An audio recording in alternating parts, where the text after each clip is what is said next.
So ito mga boss, recap tayo mga boss. So dito tayo nagkuha sa auxiliary 1. Then papunta sa ating external effects. Then ang output niya dito yung dalawa mga boss.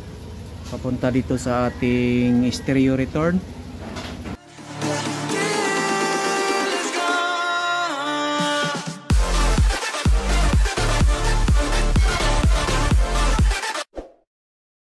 Yo, what's up mga boss, and welcome back to my channel. And for today's video mga boss, magsisita po tayo sa mixer console na walang effects. So ito ang mixer ang gagamitin ko mga boss na walang effects, ang mixer console na ito. So ito ang mixer to mga boss is sa kaibigan ko, ipinadala sa akin. So mag-try tayo mga boss lagyan ng effects, kasi yung mixer ito mga boss wala siyang effects. Wala siyang effects na pang microphone. So susubukan natin mga boss. Unity volume natin ang master, then ang volume sa number 1. Hey, check, 2. So wala siyang effects. Yan mga boss, wala siyang effects mga boss. So lagyan natin ng effects. So ito ang gagamitin kong effects mga boss, ang Alesis na Microverb 4. So yan. So papakita ko ang aking setup dito mga boss. So ito ang EQ DXB, then amplifier is M Audio 1800. So sa kaibigan ko ito mga boss ang aking ginagamit na EQ DXB at saka mixer console at saka speaker na Beta 3 na clone. Then ang laman nito is Maki na speaker. So bago tayo magpatuloy mga boss, huwag mo naman kalimutan i-subscribe ang aking YouTube channel JimLJ TV and click the notification bell para more updated ka sa aking mga bagong videos. So stay tuned lang mga boss. So ito na mga boss, magsimula na tayong mag-connection. So dito tayo kumukuha sa auxiliary. So dito mga boss, auxiliary, then return dito. So ito ang aking ginagamit na plug mga boss na PL TRS. So dito tayo kumukuha sa output ng auxiliary 1 dito mga boss. So out, then papunta dito sa ating Alesis. So nag-input tayo dito mga boss, sa left mono tayo nag-input. Then yung out nya mga boss, left and right ang out nya. So ipunta natin sa ating mixer console mga boss. So ito ang return. So ito ang left, then ito ang right. So ang right mga boss, ito mayroon siyang marking na red. Then dito ang return nya mga boss sa aking mixer console. So yan, ikakabit na natin mga boss. So ito ang right channel, then ito ang left channel. Yan, naikabit na. So susubukan natin ang ating microphone. Check, check, hey, check, 2. So wala pa siyang power mga boss, kasi hindi pa naka-on ang ating power dito. So ito na mga boss, naka-on ang ating power. So ang ating ginagamit na effects dito mga boss is 27. So 29, so 20 to 29 mga boss is plate. So yan, 27 ang ginagamit ko dito mga boss. Then subukan na natin ang ating mixer console. Check, 2. So hindi pa naka-on ang ating effects. Then i-on natin ang ating auxiliary, kasi nandito tayo sa auxiliary 1. So i-on natin ang auxiliary 1 mga boss. So ilagay lang natin sa 12 o'clock. Check, check. So hindi pa rin mga boss. Hindi, pupunta tayo sa master auxiliary 1 dito mga boss. Auxiliary 1 master. So ilagay natin sa 12 o'clock. Check, check. So hindi pa rin mga boss. So i-on natin yung stereo return. So ito ang volume dito mga boss sa stereo return dito. Dito sa ating nag-input tayo dito sa yung dalawa. So i-on natin ang stereo dito mga boss.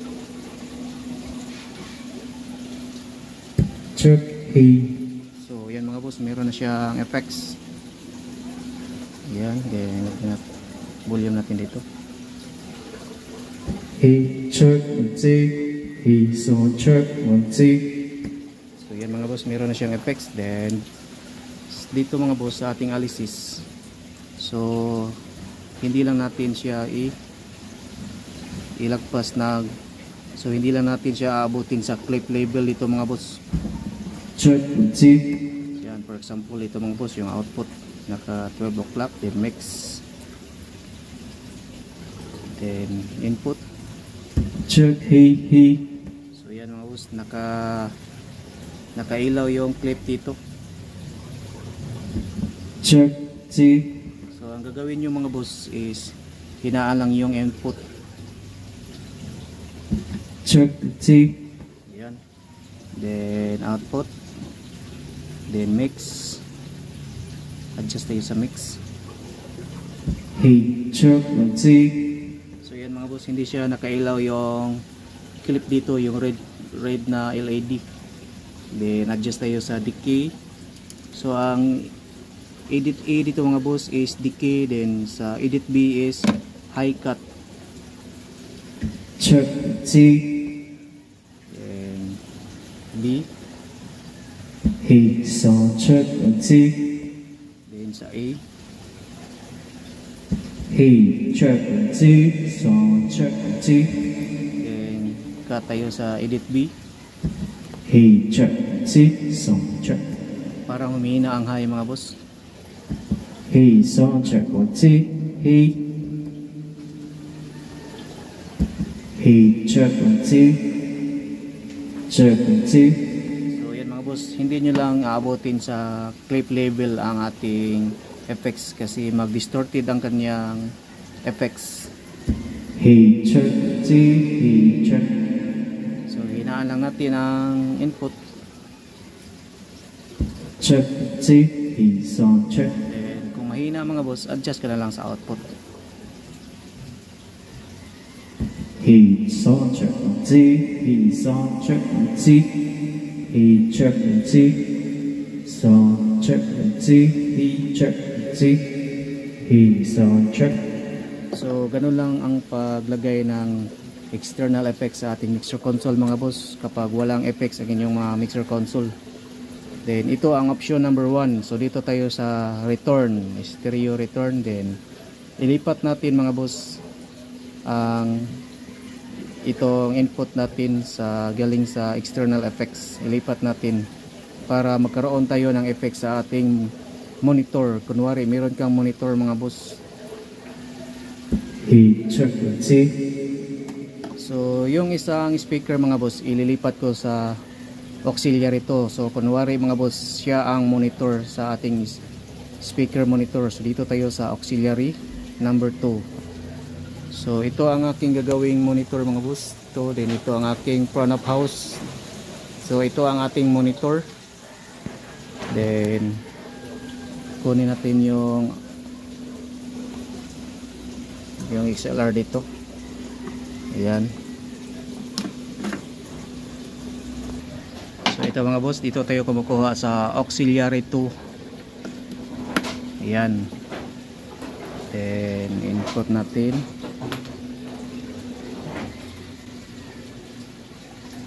So ito ang galing sa EQ.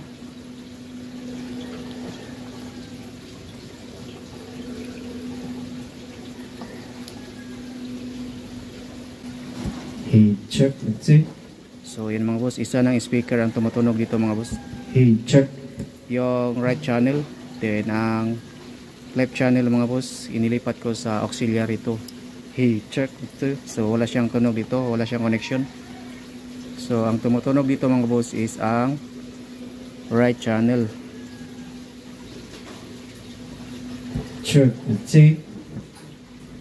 He check C. He. Then lagyan natin ng effects. Check he. Check C. Check C. Then mag-volume tayo sa auxiliary 2. He check C. He check. So i-off natin ang front of house speaker or ang master na speaker. Hey, check 1, 2. So wala siyang effects mga boss ang ating monitor na speaker. So ito ang ating monitor na speaker, wala siyang effects. Check 1, 2. Hey, check 1. So wala siyang effects. Din i-on natin yung front of house speaker, yung sa right channel na speaker. Hey, check. Hey, hey. So meron siyang effects mga boss. So ayan. Check. Hey, check 1, 2. Hey, check 1, 2. Sound check. So merong effects ang ating front of house speaker. Din yung monitor wala siyang effects. Check 1, 2. So yan. Check, check. Hey. Hey, check 1, 2. So wala siyang effects ang ating auxiliary. So paano natin lagyan ng effects ang ating auxiliary 2 para sa monitor natin? Kahit na naka-on na ka sa auxiliary dito mga boss, sa stereo return, then auxiliary. So itong effects mga boss, dito tayo nag-input dito. Then kung gusto kang lagyan ng effects ang inyong monitor mga boss, so ito ilipat natin yung dalawa. Ilipat natin dito mga boss. So dito natin ilalagay sa second to the last channel mga boss. So dito natin ilalagay kapag meron kang pang music playback dito. So dito ang music playback mo na panghuli na channel, yung sa 13 to 14. Then dito ang input mo sa inyong external effects. So dito na tayo mag volume. So naka-off na tayo sa master sa ating speaker. Then i-on natin para sa monitor. Dito tayo sa Unity. Check. Hey. So wala siyang effects mga boss kasi hindi pa tayo naka-on dito sa auxiliary 2. Then i-off lang natin yung auxiliary 1. Then dito tayo sa auxiliary 2. Check. Check. Hey. So yan mga boss, meron ng effects ang inyong monitor. Check. Hey, check 1, 2. So ang tumutunog dito mga boss is ang monitor na galing sa auxiliary 2. So yan. Check 1, 2. I-off natin ang auxiliary 1. Check. Hey. Wala siyang effects. So naka-off ang auxiliary 1 mga boss, wala siyang effects kasi dito tayo nakuha sa auxiliary 1 sa output ito. Then papunta sa ating external effects. Then ang output niya mga boss punta dito sa second to the last na channel. Then kapag na-off natin yung auxiliary 1 dito, wala siyang effects na lumalabas. Check 1, 2. Hey, check 1, 2. Then i-off natin yung Check. Hey. auxiliary 2. Check. Off natin. So ito ang volume sa ating monitor. Ito ang mga auxiliary 2. Ito. Then dito on natin kasi dito tayo nag-input sa ito na channel, second to the last. Then hindi lang natin i-on ang auxiliary 1. Check 1, 2. So i-on natin yung speaker na monitor. Hey, check 1, 2. Sound check 1, 2. Then i-on natin ang front of house speaker natin.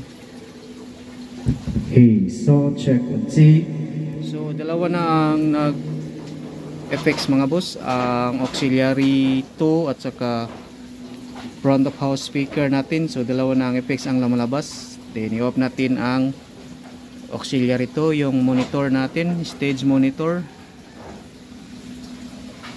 Hey, check 1, 2. So ang tumutunog dito mga boss is ang front of house speaker natin dito sa right channel. Then ito ang ating stage monitor dito sa auxiliary 2. Then i-off natin ang front of house speaker natin. Check. So i-on natin yung volume sa auxiliary to para sa stage monitor. He saw check G he. So yan mga boss, meron na siyang effects.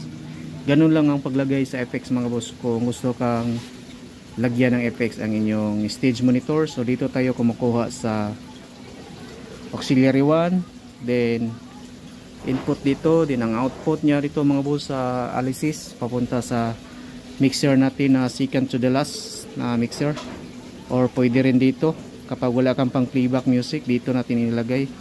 So dito ko na lang ilalagay mga boss sa second to the last channel, kasi meron akong kung kunwari meron tayong playback music tayo dito sa DJ laptop. Yan. So ito mga boss, recap tayo mga boss. So dito tayo nagkuha sa auxiliary 1, then papunta sa ating external effects, then ang output niya dito yung dalawa mga boss, papunta dito sa ating stereo return. So yan, kapag hindi ka gumagamit ng stage monitor na mayroong effects, so dito tayo kumukuha sa stereo return, then sound check natin. Check G. So walang effects mga boss kasi hindi tayo naka-on sa stereo return. He check G. So naka-on na, then dito ang volume sa effects. He sound check G sound check. He sound check. He sound check G sound check. So yan mga boss, meron ng effects ang ating speaker. Then kung gusto kang mayroong effects ang inyong stage monitor, kumukuha tayo sa auxiliary 2, then dito na ang volume niya. Yan. Then susubukan natin ulit mga boss. Kunin natin yung dito isang speaker sa isang master sa left channel, then input natin sa, so yan mga boss, na i-connect na natin ang galing sa auxiliary 2. So testing tayo sa ating monitor. Check G sound check. So ang tumutunog pa mga boss is ang front of house speaker, then volume tayo sa stage monitor. Check G. So wala siyang effects mga boss, then ilipat lang natin dito mga boss ang galing sa external effects, ang left and right. So dito tayo sa second to the last, or pwede tayo sa last nya channel.